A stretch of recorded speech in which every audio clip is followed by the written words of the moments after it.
નમસ્કાર. આજના આ ખાસ વિશ્લેષણમાં સ્વાગત છે. આજે આપણે એક એવા ગામડાની સફર કરવાના છીએ ને જેની વાસ્તવિકતા કોઈ હિટ કોમેડી ફિલ્મના પ્લોટથી જરાય કમ નથી. એક એવી જગ્યા જ્યાં લોકો પાસે અચાનક ગાયબ થવાનો સુપર પાવર આવી જાય છે, જ્યાં આર્થિક નિર્ણયો અરે બાપરે એમાં તો કોઈ તર્ક જ નથી હોતો, અને હા, એક ભેદી રીતે ગુમ થયેલા માણસનો કોયડો આખા ગામને ગોળ ગોળ ફેરવી રહ્યો છે. આ એક એવું અદ્ભુત અને હાસ્યથી ભરપૂર રહસ્ય છે ને જેને ઉકેલવાની આજે આપણે મજા લેવાના છીએ. તો ચાલો ફટાફટ આ રોમાંચક સફરમાં કૂદી પડીએ. તો ચાલો સૌથી પહેલા આ મુદ્દામાં ઊંડા ઉતરીએ. હું ગાયબ થઈ ગયો છું. હું ખરેખર ગાંડો નથી, બસ નાટક કરું છું. ખેગારજીના આ શબ્દો જ આખી વાર્તાનો પાયો છે. વિચારો, એક એવો માણસ જે ખુલ્લે આમ દાવો કરે છે કે તે ગાયબ થઈ શકે છે, પણ મજાની વાત તો એ છે કે તે પોતે જ પાછો કબૂલ પણ કરી લે છે કે તે ખરેખર ગાંડો નથી, માત્ર નકલી ગાંડપણનું નાટક કરી રહ્યો છે.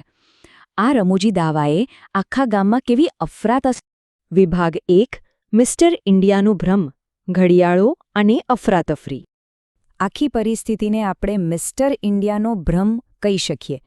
આ એક એવી જોરદાર કોમેડિક સ્થિતિ છે જેમાં વ્યક્તિ એવું માની બેસે છે કે હાથમાં 2-4 ઘડિયાળો પહેરી લેવાથી અને તેના બટન દબાવવાથી તે અદૃશ્ય થઈ જશે. પણ વાસ્તવમાં આ કોઈ જાદુ નથી હોતો. આ તો માત્ર એક બહાનું છે. કોઈ પણ જાતના પરિણામ ભોગવ્યા વગર મનફાવે તેમ લોકોને મારવા માટેનું એકદમ પરફેક્ટ બહાનું. તબેબી ભાષાની આ વ્યાખ્યા ગામડાની આ રમૂજી અને થોડી હિંસક વાસ્તવિકતા પર એકદમ ફિટ બેસે છે. હવે જુઓ, આ નકલી અદૃશ્ય થવાનો દાવો સાંભળવામાં ભલે રમૂજી લાગતો હોય, પણ બિચારા પરિવાર માટે તો આ એક બહુ મોટો માથાનો દુખાવો બની ગયો છે. ખેગારજીનો પોતાનો ભત્રીજો આ હરકતોથી એટલો બધો ત્રસ્ત થઈ ગયો છે કે તે ખુલ્લેઆમ કહે છે, કાકા ગાયબ થવાના બહાને અમને મારે છે. જો આ ઘડિયાળો નહીં કાઢો ને તો હું અહીંથી ભાગી જઈશ.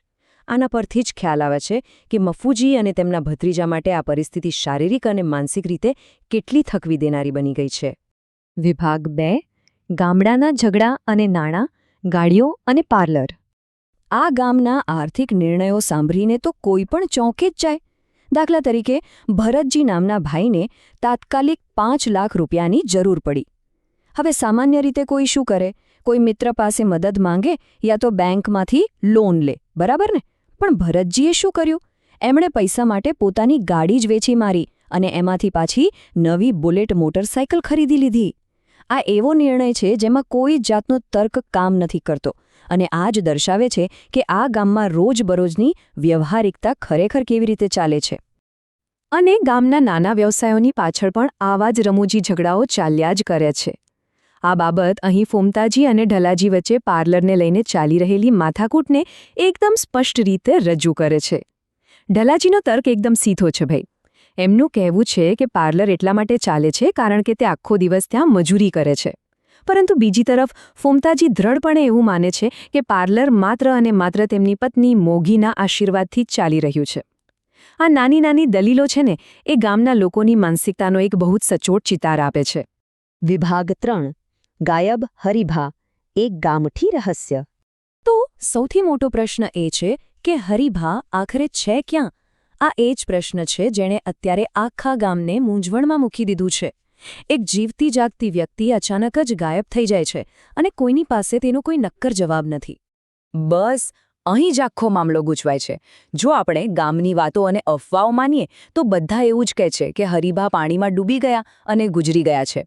વળી તેમની મિલકત અને ઘર જુઓ તો એ પણ કાં તો વેચાઈ ગયું છે અથવા એમ જ પડતું મૂકવામાં આવ્યું છે. આ બધું સાંભળીને તો કોઈ પણ એવું જ માની લે કે હરિભા હવે આ દુનિયામાં નથી. પણ વાર્તામાં ટ્વિસ્ટ ત્યારે આવે છે જ્યારે અચાનક એક સગાનો ફોન આવે છે. ફોન પર એ વ્યક્તિ ચોખ્ખો દાવો કરે છે કે તે અત્યારે લીલી પાઘડીવાળા હરિભાના બોરવેલ પર જ બેઠો છે. હવે જરા વિચારો, જો માણસ ખરેખર ડૂબીને મરી જ ગયો હોય તો આ બોરવેલ અત્યારે કોણ ચલાવી રહ્યું છે? આ એક નાનકડો ફોન કોલ પેલા ડૂબી જીવાવાળા આખા સિદ્ધાંતના સાવ જ લીરા ઉડાડી દે છે. વિભાગ 4, સાચું ગાંડપણ વિરુદ્ધ નકલી, ખેગારજીનું રહસ્ય. અહીં ખેગારજીના પાત્રમાં એક બહુ મોટો વિરોધાભાસ જોવા મળે છે. ભૂતકાળમાં ખેગારજીએ ખરેખર પોતાનું માનસિક સંતુલન ગુમાવી દીધું હતું, જેને ગામના લોકો સ્થાનિક ભાષામાં સાચો ગોળો કહે છે. એ વખતે તેઓ ગીતો ગાતા રહેતા અને ખરેખર કંઈ ભાન નહોતું રહેતું. પણ અત્યારે પરિસ્થિતિ સાવ અલગ છે. અત્યારે તેઓ માત્ર નકલી ઘોડો બનવાનું નાટક કરી રહ્યા છે. તેઓ ગાંડા હોવાનો દેખાડો ચોક્કસ કરે છે, પણ સાથે સાથે પોતાના આર્થિક વ્યવહારો તો એકદમ પરફેક્ટ રીતે સંભાળી રહ્યા છે. આ બે બિલકુલ અલગ વર્તણૂકો મનમાં શંકા ઊભી કરે જ છે. હવે અહીં સૌથી મહત્વનો મુદ્દો નોંધવા જેવો છે. ફૂમતાજી વાતોમાં જ એક બહુ મોટી તાર્કિક ભૂલ પકડી પાડે છે.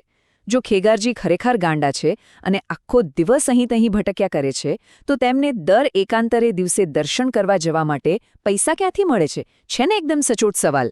કોઈપણ પ્રકારની મજૂરી કર્યા વગર એક માનસિક રીતે અસ્થિર માણસ પાસે સતત ફરવા જવાના પૈસા આખરે આવે છે ક્યાંથી?